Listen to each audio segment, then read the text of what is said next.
هلا من هون بنرجع بدنا ننقل على المطرح المهم اللي هو لبنان. والسؤال اللي عم يدور هلا، كيف دخل حزب الله الى المواجهة وعشو مستند وكيف قرر، وهل هو خدع جماهيره او الى اخره. اسئله كتير حول هالموضوع، ولكن الجواب عليها واحد للي بيطالع وبيطلع على الامور السياسيه.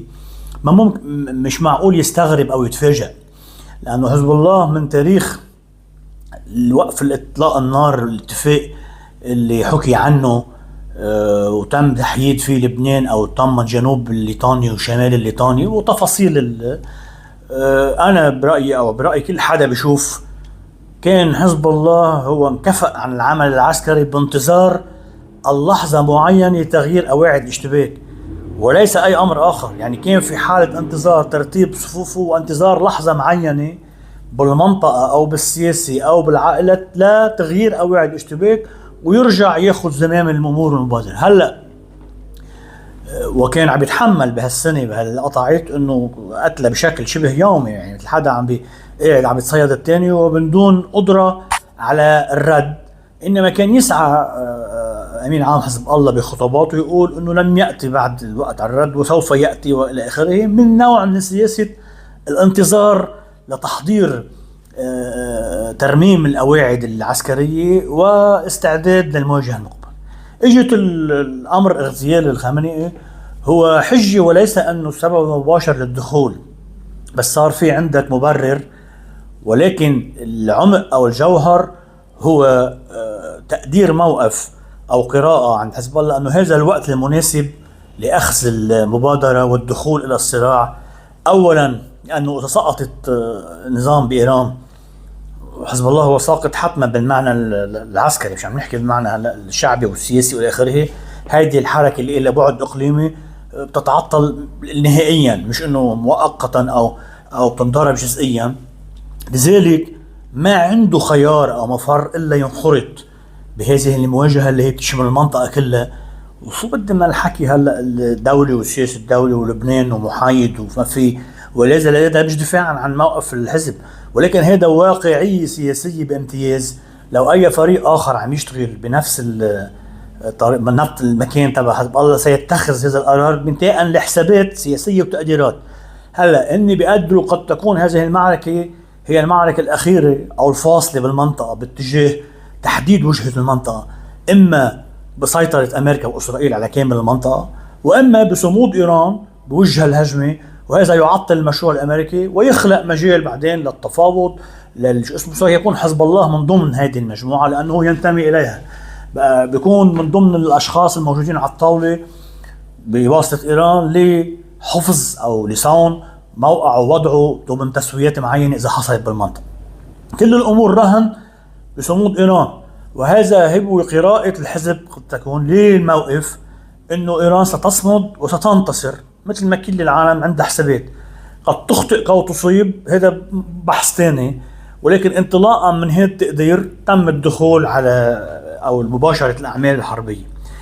الاخر الى هدف ثاني، هذا عم نحكي بالسياسي. الهدف العسكري هو بغض النظر عن امكانيات الحزب وشو قدر يعمل، ولكن مثل ما هو واضح العنوان المعركه هلا حرب استنزاف الصواريخ.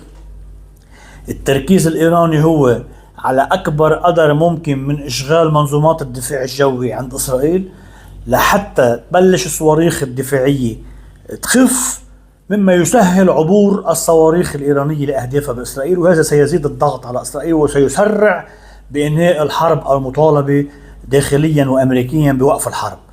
من هون صواريخ الحزب الله اللي عم تطلع بغض النظر إيش عم تعمل تدمير وين عم تصيب، هاي مهمتها الأساسية هي إشغال المنظومات الجوية واستنفاذ مخزونها.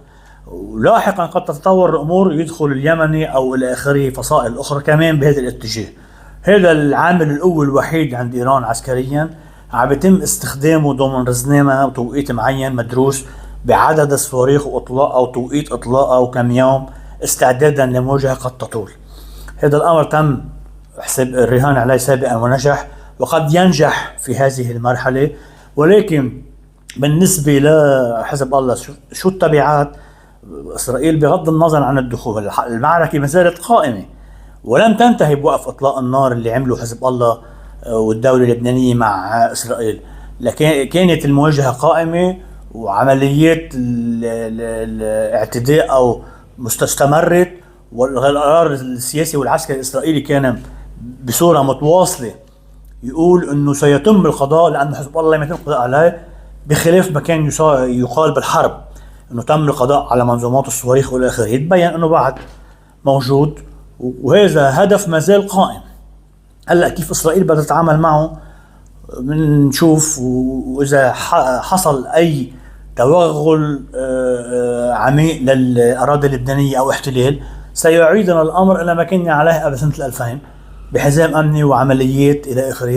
يعني بالمحصله لم ينتهي الصراع بدخول اسرائيل 10 او 20 كيلومتر، ولن تتوقف هذه الاعمال. واذا حصل امر اخر بالمنطقه وهو مستبعد هلا حاليا وفق المعطيات الموجوده وصلنا عليها، انه ما حدا مستعد يتراجع للثاني او يتصور انه انهزم امام الثاني. لا، امريكا بتحمل تطلع بصورة انهزمت قدام ايران بدها اخراج وتخريجي، ولا ايران رح تسلم امره وتستسلم. وقال لك كانت ما وصلتش لهون قبل، كانت استسلمت قبل، ستخوض المعركة الى النهاية. ولكن بضل الباب مفتوح بوقت معين لانهاء الصراع، ولكن متوقع انه سيطول واسابيع لغاية ما يصير في انفراج معين من اي مبادرة من اي طرف الاقوى اللي هو عم بيشد الحرب. اكيد مش ايران بدها توقف، هن بده امريكا واسرائيل تدرك انه حان الوقت او ليس هناك من مزيد من القدره على الاحتمال، يجب وقف الحرب. تدخل الوساطات او المبادرات الوقف، وبيتم الوقف باتجاهات بصيغه معينه. وايران بعتقد منا هالقد رغم تصلب الموقف الان، ولكن بتلجأ او بتوافق على توقف الحرب هلا تمهيدا لبحث مفاوضاته لامر يطول.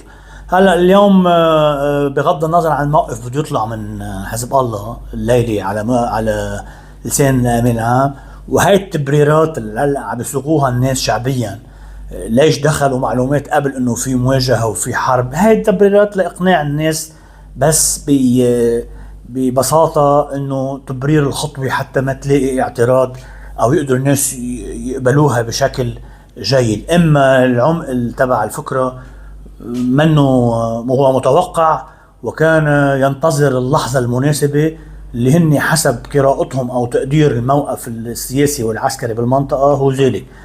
ردا على مقتل المرجعيه الدينيه، اكيد هن بالاخر ملتزمين بهالمرجعيه الدينيه مش من اليوم، او الناس عندهم عقيده دينيه بيتبعوا هالمرجعيات، ولذلك الخوف انه تطورت الاحداث بعد قد تواجه المنطقه والعالم حرب من نوع اخرى، وهي حرب جهاديه اذا تم الاعلان عنها او تم اطلاق الفتاوى ضد المصالح الامريكانيه بالعالم. وهذا امر كل العالم بتحذر منه حتى امريكان. ومن هون اذا بدنا نراقب الاعلام الامريكاني اللي هو بغض النظر اذا بيعادل ترامب وهن بالاخر بالدوله العميقه او المؤسسه الامريكانيه، في ناس عندها قراءات وحذرت مسبقا ترامب من التورط بهذا الامر اللي هلا ورطته اسرائيل وهو تورط معه، او هو كان عنده رغبه وحصل الامر. اما ما اتت النتائج كما تمنى، تم التحذير من التورط بهذا الامور، وان ايران لن تشبه فنزويلا او بلد اخر، وهناك تعقيدات كبيره بالمنطقه بموقع ايران الجغرافي والخليج والى اخره. هلا من الاخر حتى كمان نمرق على مساله، وهي على طول الناس بتضل تتوقع انه اين هي الصين وروسيا بالمسائل الدوليه والسياسيه. الدول تصنع مصلحتها اولا، ما هذا بيعمل اعمال تضامنيه فعليه على الارض لمجرد هيك كل دوله عندها حساباتها وعندها تقدير الموقف. روسيا قد تستفيد من الصراع الحاصل بين امريكا واسرائيل وايران بخف الضغط عن اوكرانيا، او بتم تقليص المساعدات لاوكرانيا، او بتنسى اوكرانيا وبتعمل له. وتاني شيء عده نقاط بتخليها مرتاحه اكثر اذا استنزفت امريكا بطريقه او باخرى. اما شان التدخل العسكري المباشر لن تلجا شو اسمه روسيا للتدخل المباشر مع ايران، وكذلك الصين سيبقى الموقف متضامن وهي متضرره اذا بدكم وقفت نفط. ولكن ايران واضحه انه انا مش انا بلشت الحرب، بلشوها علي، واذا هالقد بتمونوا على القصه وقفوا الامريكان عنا بتوقف المشكله. ولكن الصين كمان لا تريد حرب مع امريكا الان، وهي تسعى على طول بكل محطات بتصير بالعالم لو انه عم تخسر مواقع تأجيل هذا الامر، لانه هي بالنسبه لها اولوياتها الثانيه هي اقتصاديه وتجاريه. بعد لم يحن وقت المواجهه، ستبقى ايران روسيا والصين على حياد عسكري، تدخل مباشر بايران، بانتظار ما ستؤول اليه الصراع بين ايران وامريكا واسرائيل. واكيد بيتمنوا انه تضل ايران موجوده، او توقف حدود التدخل الامريكي بالعالم قبل ما